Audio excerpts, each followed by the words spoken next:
नमस्कार दोस्तों, एक बार फिर से स्वागत है आपका स्टडी जीव गुरु जी यूट्यूब चैनल पर।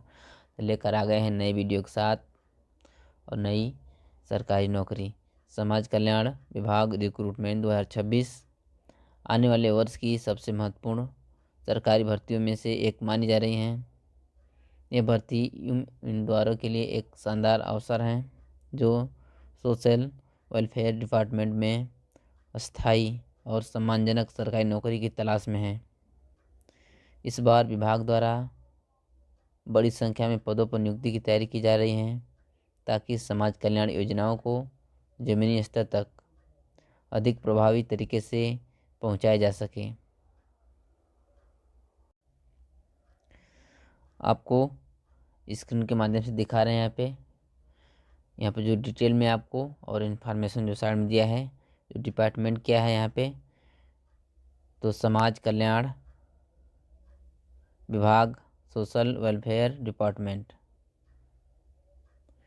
और रिक्रूटमेंट ईयर जो यहाँ पर दिखाई दे रहा है आपको, ये 2026 का है। जो भर्ती आने वाले हैं 2026 में किस प्रकार की नौकरी है, जॉब टाइप, तो ये गवर्नमेंट जॉब है, गवर्नमेंट रिक्रूटमेंट। आप किस प्रकार इसको ऑनलाइन कर सकते हैं, फार्म कैसे भर सकते हैं, तो मोड ऑफ एप्लीकेशन, यहाँ पर ऑनलाइन इस फार्म को अप्लाई कर सकते हैं। पोस्ट की बात किया जाए तो लार्ज नंबर ऑफ वैकेंसी, इसमें बहुत सारे पोस्ट आने वाले हैं इस वैकेंसी के लिए। सिलेक्शन प्रोसेस की बात किया जाए तो यहाँ पे तो जो सिलेक्शन प्रोसेस है, राइटिंग एग्ज़ाम होगा, उसके पश्चात स्किल टेस्ट।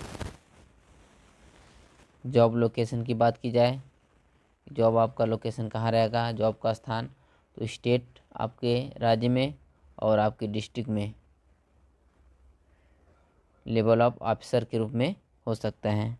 इस भर्ती की लोकप्रियता का सबसे बड़ा कारण यह है कि इनमें कई स्तरों पर विभिन्न शैक्षणिक योग्यता वाले उम्मीदवार के लिए पद उपलब्ध हैं। समाज कल्याण विभाग युवाओं के लिए इसलिए खास है क्योंकि यह विभाग समाज में सीधा योगदान करने का अवसर देता है। यहाँ नौकरी सिर्फ रोजगार नहीं बल्कि सामाजिक उत्थान, कल्याणकारी योजनाओं के संचालन और गरीब वंचित वर्गों की सहायता से जुड़ी जिम्मेदारी की प्रदान करती हैं। इस भर्ती में मिलने वाला वेतन, प्रमोशन स्ट्रक्चर, जॉब सिक्योरिटी भी इसे आकर्षक बनाते हैं। पॉसिबल वैकेंसी कैटेगरीज, तो समाज कल्याण officer, social welfare assistant, clerk, junior assistant, field coordinator, welfare supervisor और डाटा एंट्री असिस्टेंट, इस रूप में आपको पद मिल सकता है।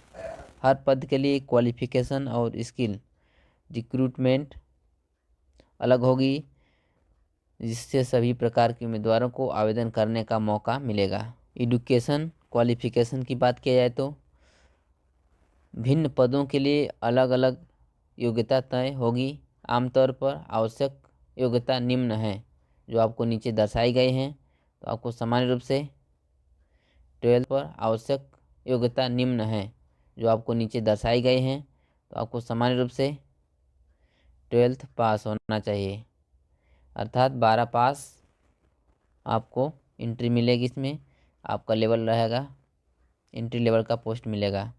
उसके पश्चात है ग्रेजुएशन। यदि आप ग्रेजुएशन किए हैं तो आपको ऑफिसर लेवल का पोस्ट मिलेगा। यदि आपको नॉलेज है कंप्यूटर का तो आपको क्लर्क और असिस्टेंट के पद पर रखा जाएगा। और एज की बात की जाए तो जो एज लिमिट है, आयु सीमा विभागीय नियमों और राज्य सरकार आरक्षण के आधार पर तय की जाएगी। और सामान्य रूप से देखा जाए तो जनरल के लिए जो एज है यहाँ पे 18 से 38 वर्ष, और ओबीसी के लिए है 18 से 41 वर्ष, और SC ST के लिए 18 से 43 वर्ष। और इस आयु में आपको छूट भी मिल सकती हैं। सिलेक्शन प्रोसेस समाज कल्याण विभाग रिक्रूटमेंट 2026, तो इस प्रकार सिलेक्शन होगा। इस भर्ती की चयन प्रक्रिया मल्टी स्टेज होगी ताकि उम्मीदवार की वास्तविक क्षमता का आकलन किया जा सके। सिलेक्शन स्टेप आमतौर पर इस प्रकार स्ट्रक्चर रहेगा। राइटन एग्जाम होगा, उसके पश्चात स्किल टेस्ट, टाइपिंग टेस्ट होगा, पोस्ट वाइज आपके जो भी आपका पोस्ट रहेगा, उसके पश्चात डॉक्यूमेंट वेरिफिकेशन होगा, फिर उसके बाद फाइनल मेरिट लिस्ट। उसके पश्चात उम्मीदवार को हर चरण में प्राप्त अंकों के आधार पर फाइनल चयन किया जाएगा। सैलरी की बात की जाए तो एक्सपेक्टेड सैलरी रेंज जो है 27,000 से लगा करके 1,15,000 पर मंथ पोस्ट वाइज आपकी सैलरी रहेगी। और उसमें जो भी है नियम और अलग से पेंशन बेनिफिट भी मिलेंगे आपको, जो आपको सामान्य रूप से आपको वेबसाइट पे दर्शाए गए हैं। सब्सक्राइब कीजिए हमारे चैनल को और दबाइए इस बेल आइकन को हमारा आने वाला वीडियो सबसे पहले देखने के लिए।